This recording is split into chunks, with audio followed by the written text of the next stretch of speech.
The centerpiece of our October concerts for the Peninsula Symphony is the titanic Tchaikovsky Piano Concerto No. 1, played by, and we're so thrilled about this, Jon Nakamatsu, our local hero and one of the world's foremost pianistic forces. And this concerto is a massive challenge, and it had one of the most tempestuous birthings of any piece of music ever. In 1874, Tchaikovsky worked immensely hard and with great energy on it, and without some of the strain and stress of his earlier and many, especially later, compositions. And so within 3 days, he had rounded up an audience of two great pianists, Nikolai Rubinstein, who he had hoped would be the great pianist to introduce the piece to the world in a great grand premiere performance, and Nikolai Huber. So this is how it went. Tchaikovsky performed the piece at the piano for these two illustrious pianists, and he wrote to his patron, Nadezhda von Meck, about the experience. Listen to what happened. I played the first movement. Not a single word, not a single remark. If you knew how stupid and intolerable is the situation of a man who cooks and sets before a friend a meal which he proceeds to eat in silence. Oh, for one word, for friendly attack, but for God's sake, one word of sympathy, even if not of praise. Rubinstein was amassing his storm, and Huber was waiting to see what would happen, and that there would be a reason for joining one side or the other. Above all, I did not want sentence on the artistic aspect. My need was for remarks about the virtuoso piano technique. Rubinstein's eloquent silence was of the greatest significance. I fortified myself with patience and played through to the end. Still silence. I stood up and asked, well? Then a torrent poured from Nikolai Grigorievich's mouth, gentle at first, then more and more growing into the sound of a Jupiter tonana.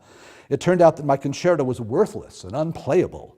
Passages were so fragmented, so clumsy, so badly written that they were beyond rescue. The work itself was bad, vulgar. In places I had stolen from other composers. Only 2 or 3 pages were worth preserving.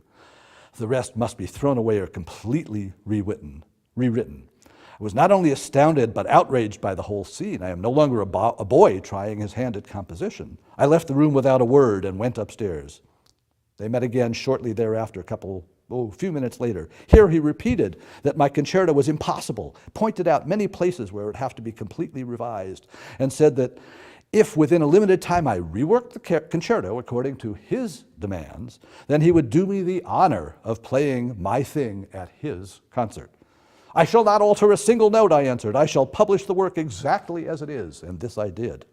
So, Tchaikovsky then took the piece to Hans von Bülow, one of the great, in this case, German pianists of his time. And von Bülow was on his way to the United States for a concert tour here.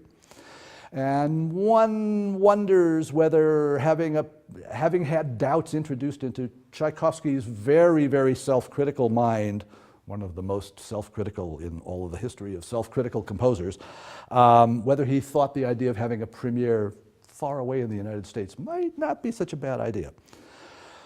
What was it about this concerto that made it so frighteningly ferocious? Well, here's a couple of examples.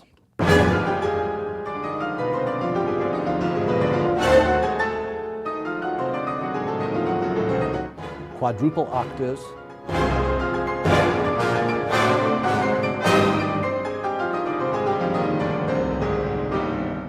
And here's another one.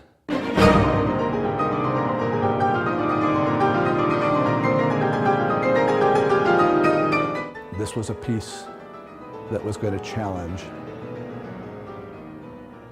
the most forceful reserves of any great pianist. Here's one more.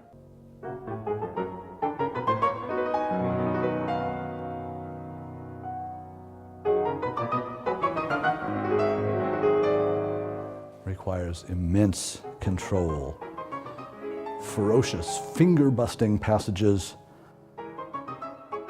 all over the piece.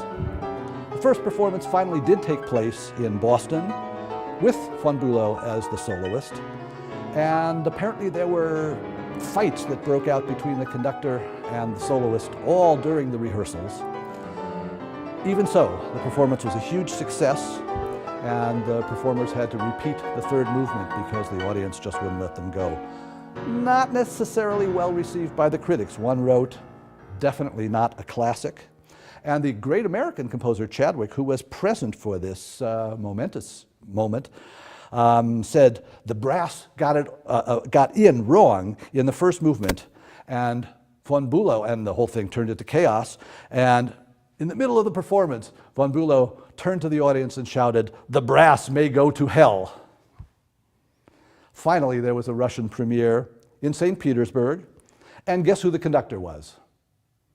That same Nikolai Rubinstein, who had rejected the piece in the first place. He became a convert and ultimately played it as a piano soloist many, many times. It's a piece, the Tchaikovsky Piano Concerto No. 1, of big ideas and big, big sounds. Here's the opening.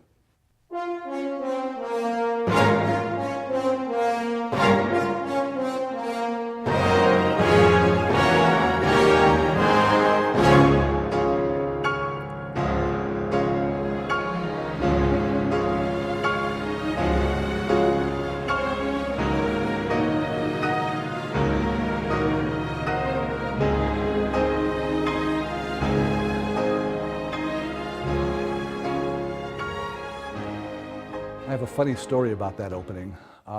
At the Music Academy of the West, well, I guess it was probably 30 years ago, my wife, in fact, was standing on the lunch line, and just inside the lunch line, just off to the side, was the studio of the big piano teacher at the Academy of the West. And so we have maybe 100 music students, all of them playing in the symphony orchestra at the Academy of the West, lined up with getting ready to have their lunch. And out of the piano studio comes the sound of these chords. Bom, bom, bom, bom. Every single member of the line shouted out, da da da da dee, playing the orchestral part that you just heard accompanying those big piano chords. I don't think the piano teacher was amused. It's also a piece of very beautifully tender and serene moments like this.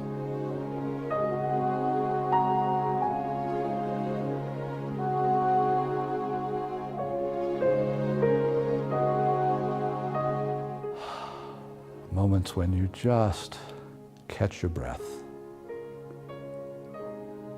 When time really seems to stand still, which is quite the opposite of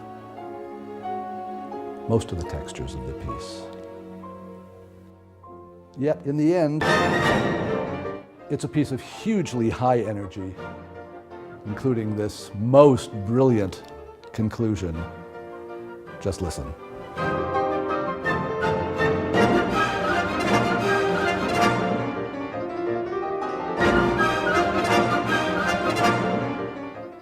Uniquely Tchaikovsky,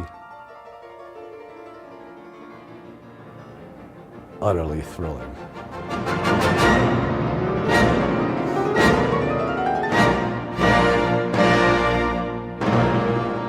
Don't miss Jon Nakamatsu joining the Peninsula Symphony for performances of the Tchaikovsky Piano Concerto on October 25th and 26th.